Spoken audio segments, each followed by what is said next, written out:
فخر آپ کو لگتا ہے یہ ایسا ہی ہے کہ کوئی سازشی ہیں جو کہ پاکستان تحریک انصاف میں بیٹھے ہیں اور انہوں نے یہ پارٹی کو توڑنے کے لیے یا ان کے خلاف ایک محاذ بنانے کے لیے فیصلہ کروایا ہے یا کیا ہے یا پریشر کر کے جو بھی، یا پھر یہ صرف فیس سیونگ ہے جو اب پی ٹی آئی کر رہی ہے کیونکہ ان کو پتہ ری ایکشن کیسا ہے؟ علینا، ہمیں یہ جو بھٹی صاحب نے بات کی ہے اور جو آپ پوچھ رہی ہیں کہ کیا واقعی یہ پی ٹی آئی کے خلاف کوئی سازش ہو رہی ہے، اندر سے کوئی لوگ ہیں ملے ہوئے ہیں جو پی ٹی آئی کو پابندی لگانے یا عمران خان کے اوپر مزید مشکلات کے لیے یہ کیا جا رہا ہے، تو میں سمجھتا ہوں کہ اس کے لیے ہمیں پہلے ماضی کو دیکھنا ہوگا کہ عمران خان کا جو کنڈکٹ ہے بطور ایک پولیٹیشین کے وہ کیسا رہا ہے۔ ان کی پوری آپ سیاست اٹھا کے دیکھ لیں، وہ احتجاج، انتشار اور یہ جو جس طرح کے وہ کرتے آ رہے ہیں یا آج بھی انہوں نے جس طرح کال دی ہے، ان کی سیاست ہی ٹوٹل اسی کے اوپر ڈیپینڈ کرتی ہے اور اسی کو ہی ان کا ورکر اور سپورٹر ہمیشہ سے پسند کرتا ہے، کیونکہ سٹیٹس کو کے خلاف وہ ہمیشہ یہ سمجھتے ہیں کہ جتنا آپ اگریسو ہو کے اپنا سٹینس لیں گے اتنا ہی آپ زیادہ کامیاب ہوں گے اور پبلک کو اٹریکٹ کریں گے۔ یہی وہ وجہ ہے کہ 2014 میں جب چائنیز صدر آ رہا تھا اس ٹائم انہوں نے 126 دن دھرنا دے کے رکھا، وہ جو چائنیز صدر کا دورہ تھا وہ کینسل کرنا پڑا۔ اس کے بعد دیکھیں تو 2016 میں ایک کانفرنس ہونی تھی OIC کی یہاں پہ جو سائنس اینڈ ٹیکنالوجی کے حوالے سے، آپ کو یاد ہوگا کہ ان دنوں ایک بڑا ایک سکینڈل بھی چلا تھا کہ پتہ نہیں کتنی بلٹ پروف جو ہے مرسیڈیز گاڑیاں منگوائی گئی تھی حکومت کی طرف سے، وہ تمام ان سربراہان مملکت تھے ان کے لیے منگوائی گئی تھی، ان کے پروٹوکول کے لیے۔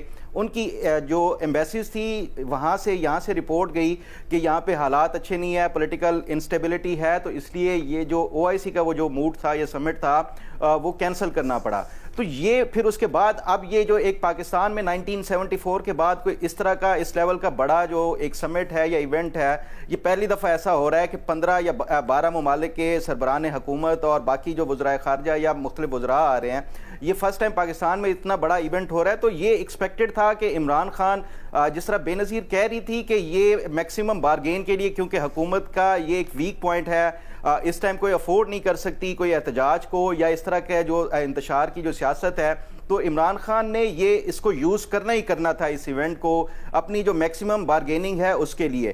یہ جب پہلی دفعہ انہوں نے جو آئینی ترمیم کے لیے ایک بہانہ بنا کے کہ آپ اس کو جب تک پوسٹ پون نہیں کرتی حکومت، ہم ڈی چوک کے اوپر چڑھائی کریں گے، احتجاج کریں گے، اس ٹائم بھی حکومت نے کہا کہ یہ شنگھائی سمٹ ہو جائے اس کے بعد وہ کر لیا جائے گا، تو مولانا فضل الرحمان کی شاید جو ایک دی گئی تھی سجیشن دی گئی تھی وہ کال آف کر دی گئی جو آئینی ترمیم تھی۔ اس کے بعد بھی آپ نے یہ جو عمران خان ہے ان کے لیے انہوں نے اپنا کوئی ایک بہانہ بنا لیا کہ ہم نے ہر صورت ڈی چوک پہنچنا ہے، اور یہ جو احتجاج کا تھا یہ آج بھی اگر یہ حکومت ایکسس بھی دے دے عمران خان کو اڈیالہ جیل میں ان کے ڈاکٹر کو، ان کی بہن کو یا کسی بھی لیڈر کو، تو یہ پھر کوئی اور بہانہ بنا کے یہ میکسیمم اس کے لیے جو ہے وہ اپنی پولیٹیکل گین کرنے کے لیے یہ پھر کوئی بہانہ بنا لیں گے، اور جب تک یہ 16 تک ہمیشہ یہ حکومت کو بلیک میل اس طرح کرتے رہیں گے۔ آپ عمران خان کی پوری سیاست اٹھا کے دیکھ لیں، جہاں تک بات ہے کہ کیا یہ ان کو کال دینی چاہیے تھی اور کیا واقعی یہ عمران خان کے ساتھ ملاقات جو ہے حکومت نے جان بوجھ کے بند کی ہے، تو اس کے لیے آپ کو احتساب عدالت میں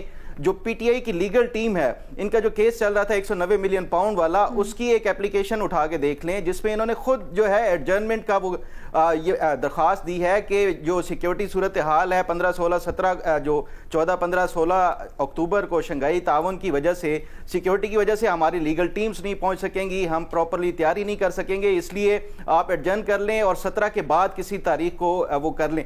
تو یہ ان کی لیگل ٹیم کو بھی پہلے سے پتہ ہے کہ جو سیکیورٹی کے خدشات ہیں، ہائی الرٹ ہوگی سیکیورٹی، ان کی جو ٹریولنگ ہے اڈیالہ جیل کے لیے وہ ممکن نہیں ہوگی، یہ ساری چیزیں یہ جانتے ہیں، اس کے باوجود ان کو ایک ریزن چاہیے صرف اس لیے کہ یہ جو ایک بڑا ایونٹ ہو رہا ہے اس میں کوئی بدمزگی پھیلانے کے لیے، تاکہ عمران خان کو جو ایک اٹینشن ہے نہ صرف یہاں پہ پاکستان میں، کیونکہ 200 سے زیادہ جو انٹرنیشنل میڈیا کے اراکین بھی آئیں گے، پوری انٹرنیشنل اس کی کوریج ہوگی۔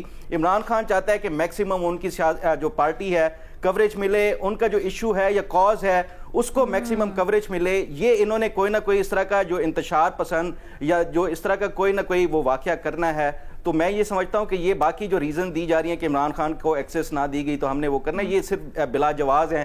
اصل میں تو ان کی اپنی لیگل ٹیم نے بھی یہ کہا ہوا ہے کہ ہم یہ ان دنوں میں کوئی وہ نہیں ہونی چاہیے، سماعتیں بھی نہیں ہونی چاہیے. اچھا، اس کے اوپر تو آگے جا کے بات کرتے ہیں. بٹ مثلا عباس صاحب، یہ بھی کہا گیا بریک سے پہلے کہ بلاف پریشر ٹیکٹک ہو سکتا ہے، وچ میک سینس. پھر یہ بھی رائے آئی کہ یہ کوئی سازش پارٹی کے اندر سے ہی کی جا رہی ہے، اور یہ بھی کہ اٹینشن سیکنگ یہ ایک چال ہو سکتی ہے. جو بھی ہے، کیا یہ پاکستان تحریک انصاف کو، کیا اس کی سینئر لیڈرشپ کو ہونے دینا چاہیے تھا؟ دیکھیے، تحریک انصاف کو اس پوری اسٹریٹجی کو ری وزٹ کرنا چاہیے. یہ بہت غلط فیصلہ ہوگا اگر انہوں نے ایسا کیا اور اس دن کچھ اس طرح کی ایکٹیویٹیز ہوئیں، کچھ اس طرح کی، چاہے آؤٹ اسکرٹس میں ہی ہو جائیں اسلام آباد کے، چاہے فیض آباد کی طرف ہو جائیں یا پنڈی کی طرف ہو جائیں، لیکن اس دن امن و امان کی صورتحال اگر بگڑتی ہے تو تحریک انصاف کو سیاسی طور پہ بہت نقصان ہوگا اس کا، اور ادروائز بھی جو امیج ہے جو ہے وہ غلط جائے گا، میسیج ہے وہ غلط جائے گا. دیکھیے، تحریک انصاف کے دوستوں کو یہ دیکھنا چاہیے کہ ابھی فخر نے بات کی 74 کے بعد یہ بڑی کانفرنس ہو رہی ہے، اس کے بیچ میں بھی کچھ ہوئی لیکن اتنی بڑی کانفرنس 74 کو آپ اٹھا لیں، 74 اٹھا لیں، 73 اٹھا لیں، 72 اٹھا لیں. پیپلز پارٹی اور اس وقت کی اپوزیشن کے درمیان سخت تناؤ تھا. ذوالفقار علی بھٹو پہ بنگلہ دیش کو توڑنے کے الزامات تھے، ہر طرح کی چیزیں بھٹو کے اوپر لگ رہی تھیں. لیکن پھر اپوزیشن کو انگیج کیسے کیا گیا؟ اپوزیشن کو انگیج کیا گیا، اپوزیشن ساتھ بیٹھی، اس نے پہلے عبوری آئین بنایا، پھر 1973 کا متفقہ آئین بنایا. اس کے بعد جب ذوالفقار علی بھٹو شملہ جا رہے تھے تو پوری اپوزیشن نے، پوری پارلیمنٹ نے انہیں اعتماد کے ساتھ شملہ بھیجا. پھر اسلامی سربراہ کانفرنس ہوئی، پوری اسلامی سربراہ کانفرنس ہوئی، کوئی بھی اپوزیشن کا اس پورے دورانیے میں کہیں احتجاج ہمیں نظر نہیں آتا اس کے اندر. یہ جو چیز ہے، یہ شنگھائی کانفرنس جو ہے، یہ کوئی کسی ایک پارٹی اور ایک اس کا مسئلہ نہیں ہے. یہ پاکستان کے لیے بہت امپورٹنٹ ہے. اتنی بڑی کانفرنس اگر ہو رہی ہے، کوئی 10-12 ممالک کے سربراہ آ رہے ہیں، ان چیزوں کو دیکھنے کی ضرورت ہے. اس سے بہت پازیٹیو میسیج دینا چاہیے تحریک انصاف کو، ویلکم کرنا چاہیے شنگھائی کانفرنس کو، ویلکم کرنا چاہیے تمام جو سربراہ مملکت آ رہے ہیں ان کو. میں اس سے آپ کی پالیٹکس ختم نہیں ہوگی، اس سے آپ کا امیج اور بہتر ہوگا اور اوپر جائے گا. پالیٹکس تو یہ تو گورنمنٹ اپوزیشن کی لڑائی چلتی رہتی ہے. گورنمنٹ کو کیا کرنا چاہیے؟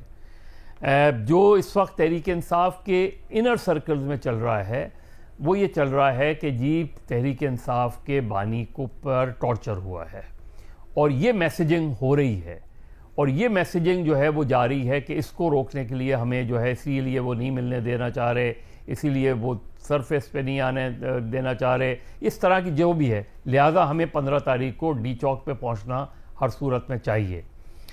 اب گورنمنٹ بہت آرام سے چلیں، آپ تحریک انصاف کے لوگوں کو نہیں ملنا دینا چاہ رہے، نہیں ملنے دیں. آپ ان کے لائر سے نہیں ملاقات کرنے دینا چاہ رہے، نہیں کرنے دیں. آپ جو ہے وہ ان کی بہنوں سے ملاقات نہیں کروانا چاہ رہے، نہیں کروائیں. آپ میڈیا کے ذریعے تو اس پوری عمران خان سے ملاقات کروا سکتے ہیں نا. چلیں آپ اپنے ہی پسند کے میڈیا کو لے جائیں، ان سے ملاقات کروا دیں، ان کی ویڈیو سامنے آ جائے. اس پوری پابندی ہے نا؟ نہیں تو آپ پابندی گورنمنٹ نے لگائی ہے نا. گورنمنٹ وہ پابندی وڈرا کر لے، گورنمنٹ الاؤ کر دے. اس میسیج کا ایک دوسرا اینگل آئے گا نا کہ جی نہیں، جو یہ جو سراب پروپیگنڈا ہے یہ غلط ہے، کچھ نہیں ہوا، سب ٹھیک ہے. بات کروائیں نہ کروائیں، بات آن ایئر ہو نہ ہو، وہ سب چیزیں چھوڑ دیں. یہ یا پھر ان کی بہنوں کو ملوا دیں. چلیں ان کی بہنیں آ کے کوئی کیا میسیج دیں گی ان کی بہنیں آ کے. لیکن جب ہم سیکریسی کرتے ہیں تو اس سے پھر افواہیں جنم لیتی ہیں. جب ہم ریسٹرکشن کرتے ہیں تو اس سے ہمیشہ غلط خبریں اور پروپیگنڈے کا وہ ہوتا ہے.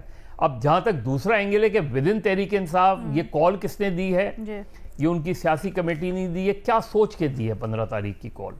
کیا تحریک انصاف کے اندر کوئی لابی تحریک انصاف پر پابندی لگوانے کے موڈ میں ہے؟ بھٹی صاحب اشارہ کر رہے ہیں اس طرف. نہیں، وہی میں کہہ رہا ہوں کہ کیا آپ خدا نہ خواستہ کوئی اس طرح کا واقعہ ہو گیا تو آپ جواز پیدا کروا رہے ہیں اپنے اس میں. ابھی کچھ دن پہلے تک تو 2-3 دن پہلے تک تو ایک بڑی اچھی ڈیولپمنٹ ہمیں نظر آئی خیبر پختونخوا میں. اب ہم پھر وہیں اسی ڈگر پہ چل پڑے ہیں. کیا پھر علی امین گنڈاپور کوئی قافلہ لے کے جو ہے وہ روانہ ہوں گے ڈی چوک کی طرف, پھر وہی چیز ہوگی, پھر وہی ایکسرسائز ہوگی؟ میرا خیال ہے تحریک انصاف کو اپنی اس اسٹریٹجی کو, اس کال کو ری وزٹ کرنا چاہیے, اور جو بھی کرنا ہے انہیں شنگھائی کانفرنس کے بعد کرنا چاہیے. ٹھیک ہے.